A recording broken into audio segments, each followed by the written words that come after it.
Adventos Crísticos, Adolfo Marques dos Santos. Capítulo 75. Entregar-se aos cuidados do Nazareno Mestre para ser iniciado. É um ato de pureza, convicção e fé entregar-se aos cuidados do Nazareno Mestre, aquele que for iniciado para representar os adventos crísticos. É sentir-se verdadeiramente amparado por ele, mesmo estando em dimensões diferentes. Por certo, ele despertará naquele que se entrega aos seus cuidados que ser religioso é ser representante de Deus, é servir de elo consciente entre a terra e os céus, é ter convicção de que o Criador falará por seu intermédio às criaturas. Entregar-se aos cuidados do Nazareno Mestre, rumo à iniciação da vida religiosa, é, por assim ser, querer conhecer para concretamente apreender. É procurar conhecer-se por fora e por dentro, rebuscando em seus confins um universo tão complexo quanto o que imagina vislumbrar no exterior a seu dispor. Considerando que o corpo carnal é, de modo geral, o reflexo do temperamento, do estágio psíquico de cada alma, é de bom senso que comecemos a dominar o nosso corpo, neutralizando seus impulsos não vitais e submetendo-o à razão que subjuga as más inclinações, as mazelas. Quem for iniciado à vida religiosa, tendo como modelo o meigo Jesus, o símbolo da ternura, da brandura, da mansuetude, e ainda não conseguir comandar o seu próprio temperamento indócil e irascível, herdado do instinto animal, deve antes submeter-se a um tratamento disciplinador que o eduque. Nessa iniciação crística, em que vamos descrever um roteiro evolutivo segundo o acróstico Francis, é esperado do discípulo a sua conscientização de que a fraternidade, irmã gêmea da humildade, é o primeiro passo rumo à santificação. A pessoa, quando humilde por evolução espiritual, não comunga com a separatividade, pois é portador do espírito de união sem fusão. O espírito da religiosidade vem acompanhado da perseverança na autocondução, que significa, acima de tudo, a capacidade individual e intransferível de avaliação e reavaliação do caminho até então percorrido, tomando por base a diretriz pré-estabelecida para cada espírito em suas diversas vivências. A lei de Deus só permite ascender se houver a reforma íntima do indivíduo, pois perseguir o conhecimento libertador é dever de todos, a fim de ir se integrando vibratoriamente no mundo de Deus e ao Deus do mundo, porque nele, a unidade síntese ou Deus absoluto, esgota-se o ciclo dos efeitos de todas as causas. Nessa preparação para conviver com os ideais verdadeiramente crísticos, em que a falsa inclinação ou hipotética religiosidade deve ser banida, é imprescindível ao neófito ir fixando a ideia de que o Criador não impõe, mas dispõe. Consequentemente, na qualidade de um religioso sustentando a mensagem de renovação cristã na roupagem dos adventos crísticos, deverá ter em mente que a sublime persuasão é a palavra de ordem, contrapondo-se a qualquer tipo de imposição, buscando vencer as naturais resistências dos desprovidos da eterna fé, pois o mestre, afeito aos ditames da época, jamais se furtou aos inflamados fariseus na defesa de suas teses. Tão somente ouvia-os e discernia o momento propício da réplica mansa e esclarecedora. O discípulo, em sua iniciação, senhor de seu próprio corpo, sentirá naturalíssima harmonia nunca antes experimentada, devido à perfeita sintonia corpo e espírito. Começa a renascer para as coisas do eterno Pai, sua divina origem, sem exageros, sem pressa, mas com firmeza e coragem, conscientizando-se a cada passo do seu papel perante o Criador de todos os mundos. O altruísmo, destruidor natural do egoísmo, da separatividade, conduz o espírito humano à amorização das criaturas e de seus sentidos, o que significa que, partindo da premissa de que amorizar é harmonizar-se com a divindade, é possível amorizar as criaturas através de seus sentidos. Afirmam as sagradas fileiras que significa harmonizar-lhes as atitudes e ações, buscando aproximá-las de seu Criador, que não habita alhures, porque se integra ao elemento vital ou sopro de vida que anima os seres. Em sendo os adventos crísticos um convite à renovação, o discípulo deve ter total ausência de subterfúgios quando na lida direto com os refratários. Deve exercitar a eternização espontânea das ações, visando a reestruturação da verdade crística. Ter verdadeiro orgulho ou superior garbo no divino alcance do religare, conhecer a doutrina libertadora para ter força interior e falar com Deus, uma vez que, a quem for representar o desconhecido, faltarão elos entre o representante e o representado.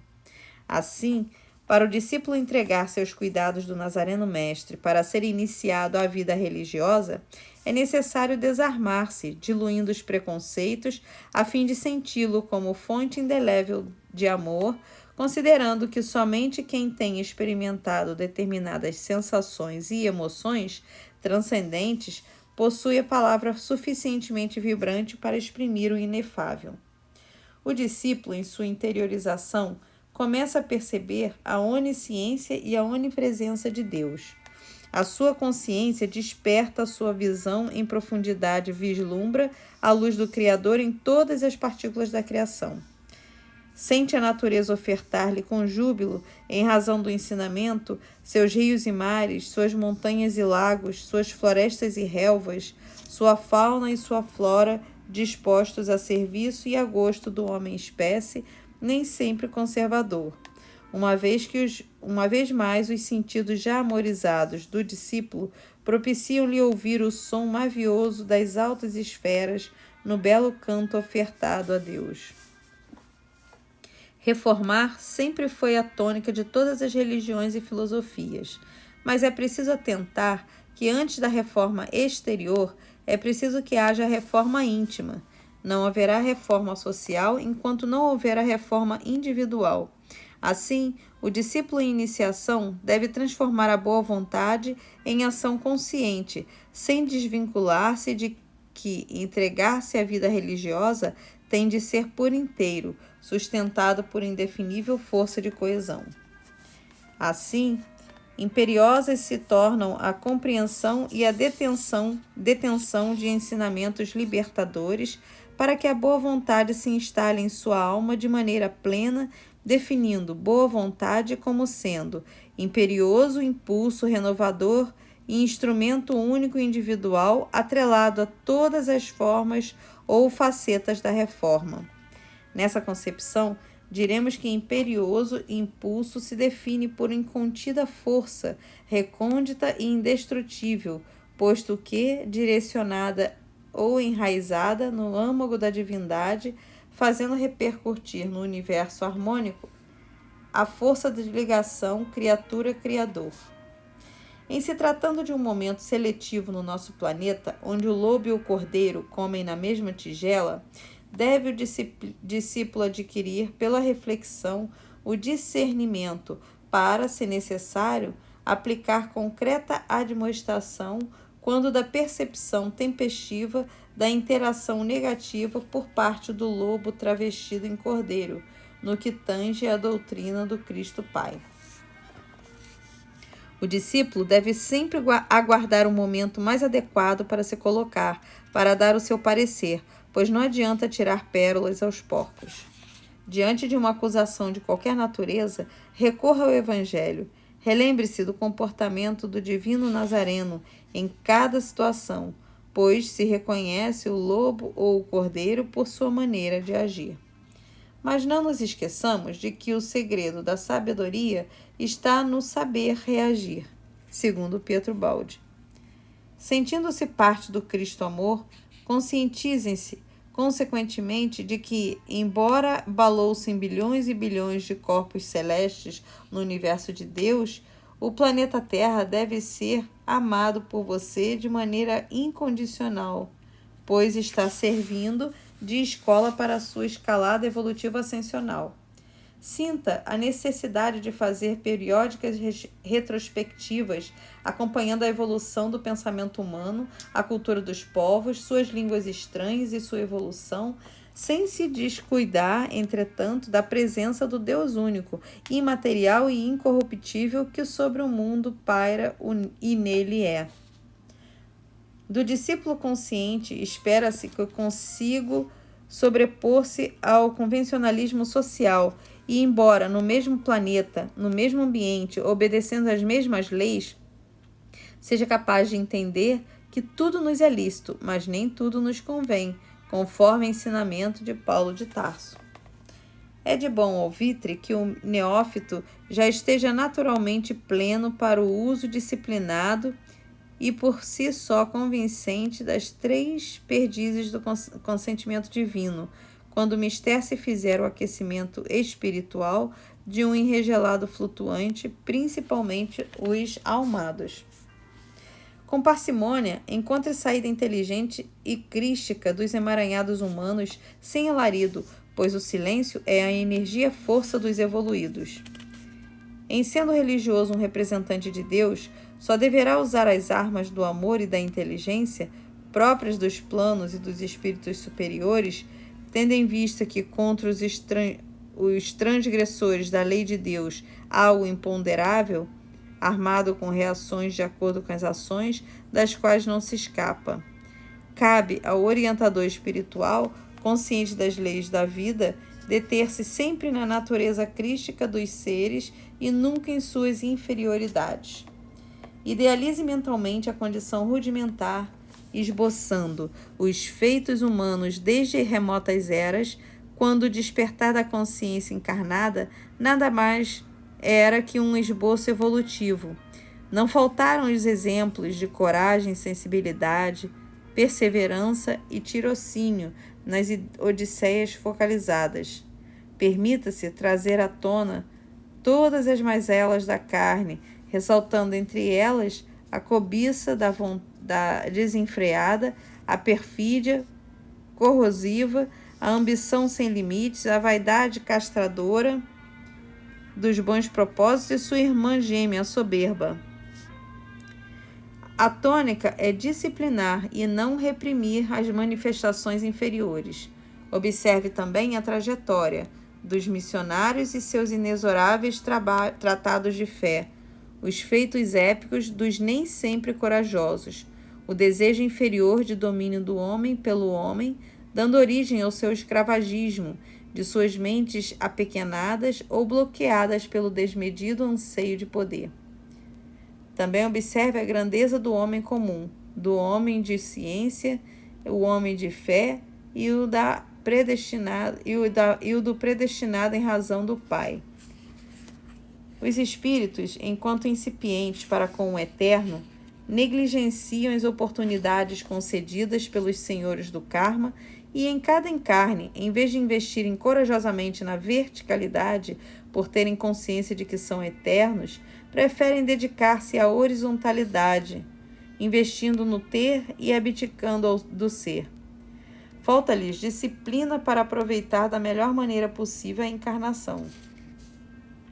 Na ordem progressiva das aquisições, tem o discípulo transparência de vida, compatível a um religioso convicto, a fim de que se sinta corajoso e forte o suficiente para conduzir almas com caridosa firmeza aqui, ali, lá, acolá, alhures, quando da condução ou iniciação de céticos ou ignorantes da eterna fé.